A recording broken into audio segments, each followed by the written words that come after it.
राधे राधे दोस्तों अगर आप लोग भी प्रेमानंद महाराज जी का दर्शन करना चाहते हैं तो आप लोग सबसे पहले स्टेशन से मथुरा आएंगे। आप जहाँ भी हैं, जिस भी प्रदेश से हैं, आप सबसे पहले मथुरा आएंगे। मथुरा आने के बाद आपको वृंदावन के लिए गाड़ी धरनी है। जैसे कि वृंदावन जाने के लिए आपको पहले 30 रुपये भाड़ा लगता था, लेकिन अब 50 रुपये लेंगे ऑटो से। वैसे आप कोई कैब बुक करेंगे तो उस हिसाब से वो लोग लेंगे, लेकिन अगर आप ऑटो से जाएंगे, ऐसे ऑटो या रिक्शा से भाड़ा देकर, तो आप जाइए। अगर केली कुंज आश्रम पहुंच गए हैं दोस्तों, तो वहाँ जाकर सबसे पहले लाइन लगाइए। जैसे देखिए दोस्तों, ये सब लाइन लगाए हैं दर्शन के लिए। तो वैसे ही जाकर सबसे पहले आप लाइन लगाएं। लाइन नहीं लगाएंगे तो आपको टोकन नहीं मिलेगा। टोकन नहीं मिलेगा तो दर्शन नहीं होगा। अगर जो लोग सोचते हैं बाद में जाकर हम लाइन लगाकर दर्शन कर लेंगे, तो उन लोगों को संभावित कि टोकन नहीं मिलेगा, क्योंकि वहाँ के लोग सभी लोग देखते हैं कि कौन कब आया है। ठीक है, उसके बाद आप जाएंगे, देखेंगे तो यहाँ सब दुकान पड़ी हुई है, सब आश्रम की चीज़ मिलते हैं। यहाँ वृंदावन के मिट्टी मिलती है, मतलब इसमें महाराज जी का, राधा रानी का फ़ोटो, यही सब मिलता है सामग्री, सब पूजन का। तो एक केली कुंज आश्रम के जो आश्रम में ही ये सब दुकान है, जो महाराज जी का ही फ़ोटो इसमें मिलता है। फ़ोटो और काउंटर वगैरह ये सब भी मिलता है यहाँ पे। तो आप अंदर जाकर पूछताछ कर सकते हैं, आश्रम के अंदर जाकर पूछताछ कर सकते हैं कि दोस्तों यहाँ अगर आप टोकन के लिए लाइन लगाएंगे दोस्तों, तो वहाँ टोकन के लिए लाइन लगाने के बाद आपको बहुत सारा फ्रॉड होता है। तो किसी का बात ना सुने, सिर्फ लाइन लगाएं और टोकन ले दर्शन करने के लिए। टोकन मिलने के बाद दोस्तों दूसरे दिन ही दर्शन होता है। वहाँ पूछेंगे तो बता देंगे, एक दिन टोकन मिलेगा, उसके दूसरे दिन दर्शन होगा। लगभग 3 दिन लग जाता है। एक दिन आप पहुँचेंगे, उस दिन लाइन लगेंगे, दूसरे दिन टोकन मिलेगा, तीसरे दिन दर्शन होगा। तो दोस्तों वहाँ अगर आपको दर्शन नहीं मिल पा रहा है तो आप सोबरी कुंड, यहाँ है सोबरी कुंड या सोबरी वन, यहाँ चले जाएंगे, यहाँ दर्शन हो जाता है। तो यहाँ 3 बजे से यहाँ मतलब लोग बैठना शुरू कर देते हैं सुबह में। तो यहाँ अच्छे से दर्शन हो जाता है। अगर आप आगे ही चले जाए तो नहीं, तो यहाँ भी दर्शन के लिए बहुत प्रॉब्लम होता है। कुंड की भीड़ है यहाँ, 3 बजे से ही लोग लाइन लगाकर दर्शन करने के लिए बैठ जाते हैं। कुछ लोग पीछे हो जाते हैं तो दर्शन नहीं हो पाता है।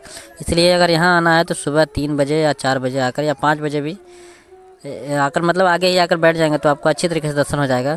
और रही बात दोस्तों टोकन की, तो टोकन लेने के बाद आप रूम ले सकते हैं, रहने की व्यवस्था आप कहीं कर सकते हैं। उसके बाद आप दिन भर घूम सकते हैं। यहाँ ये बगल में हम लोग ने रूम लिया था, तो 500 रुपया प्रति व्यक्ति के मतलब लिया था।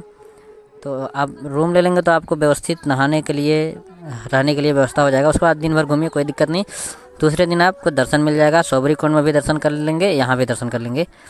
तो दोस्तों ये है दर्शन का वहाँ से। तो महाराज जी का सोबरी कुंड में दोस्तों बहुत ज़्यादा भीड़ होता है। यहाँ पे काफ़ी यूट्यूबर के लिए छूट रहता है लगता है, इसलिए लोग सुबह आकर बहुत सा वीडियो बनाते हैं, लाइव आते हैं।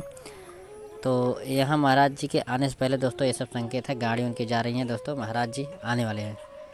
दोस्तों मैं अपना प्रोसेस बताऊँ तो मैंने दर्शन इससे किया था कि मैंने एक दिन आया, उस दिन लाइन लगा, दूसरे दिन टोकन मिला, उसके दूसरे दिन मेरा सत्संग में टोकन मिला था, तो सत्संग में गया था मैं। वहाँ झूला महाराज जी का झूलाए थे, वहाँ दर्शन पाकर मैं संतुष्ट नहीं हुआ।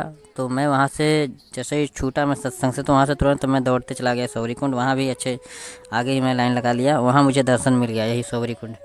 यही आकर मैं जब बैठा तो यहाँ का वीडियो मैंने शूट किया। वीडियो यहाँ शूट करना अलाउ है, फ़ोटो लेना अलाउ है, लेकिन उतना नहीं तो लोग उनके जो रहते हैं नाई बोलने लगते हैं। और अंदर वीडियो बनाना एकदम मना है। वहाँ मोबाइल स्विच ऑफ करा दी जाती है, आपका मैसेज अलार्म चेक किया जाता है।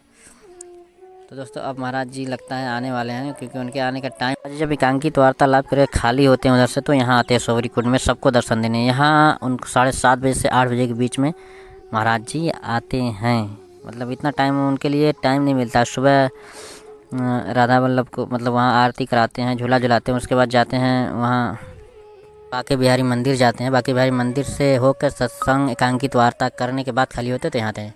दोस्तों इनकी गाड़ी देखिए, डिफेंडर से आते हैं ये गाड़ी। अब महाराज जी आ गए हैं, पीछे से आओ पैदल दर्शन पद यात्रा करते हुए आएंगे। तो आप लोग सभी लोग लाइक सब्सक्राइब कर दीजिए, क्योंकि मैंने आप लोग को महाराज के दर्शन कराने के लिए इतना मेहनत किया है। मोबाइल वीडियो बनाना उतना अलाउ नहीं है यहाँ पे, फिर भी कैसे कैसे करके वीडियो बनाए हैं। दोस्तों महाराज जी का सिक्योरिटी एकदम टाइट रहता है, ऊपर से पुलिस वाले भी रहते हैं, और उससे पहले उनके शिष्य जो हैं उन पर जान निछावर करते हैं, कोई कुछ कर नहीं सकता। तो इसके लिए उनका सिक्योरिटी बहुत टाइट है। टाइट रहनी भी चाहिए दोस्तों, क्योंकि वो महाराज जी हैं, उनके वो हमारे देश का धरोहर हैं। उनके पर हमारे युवा लोगों की भविष्य टिकी हुई है, उनकी बात हर कोई मानता है। दोस्तों महाराज जी आ गए हैं, सभी लोग बोलो राधे राधे।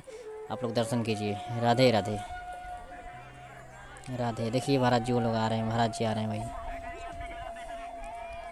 वही पीछे महाराज जी आ रहे हैं। सभी लोग को बैठने के लिए बोला जा रहा है यहाँ पे, क्योंकि पीछे वालों के दर्शन देखिए महाराज जी आ रहे हैं। आप लोग भी राधे राधे बोलिए, और आप लोग को भी दर्शन करना है दोस्तों सब्सक्राइब कीजिए। हम भी दर्शन करके आ गए हैं, इतना ये रियल है, मैं खुद आँखों से देखकर अपने आया हूँ। इतना करीब से। विश्वास नहीं हो रहा था दोस्तों जो मैं महाराज जी का दर्शन किया उस टाइम, कि मैं इतना करीब से देख पा रहा हूँ महाराज जी को। तो आप लोग भी इतना दूर आप लोग महाराज जी को देखने के लिए ही आए हो वीडियो में, तो आप लोग लाइक करिए, सब्सक्राइब कर दीजिए, थोड़ा सपोर्ट करिए भाई लोग, हम छोटे लोग हैं और महाराज जी के भक्त शिष्य भी हैं, भक्त भी हैं, उनके बातों को हम भी फॉलो करते हैं। तो राधे राधे सभी लोग को। आप लोग खुश रहो अपनी ज़िंदगी में, आप लोग तरक्की करो, अच्छे से रहो, ठीक है दोस्तों। तो सपोर्ट करिए दोस्तों, ठीक है। राधे राधे।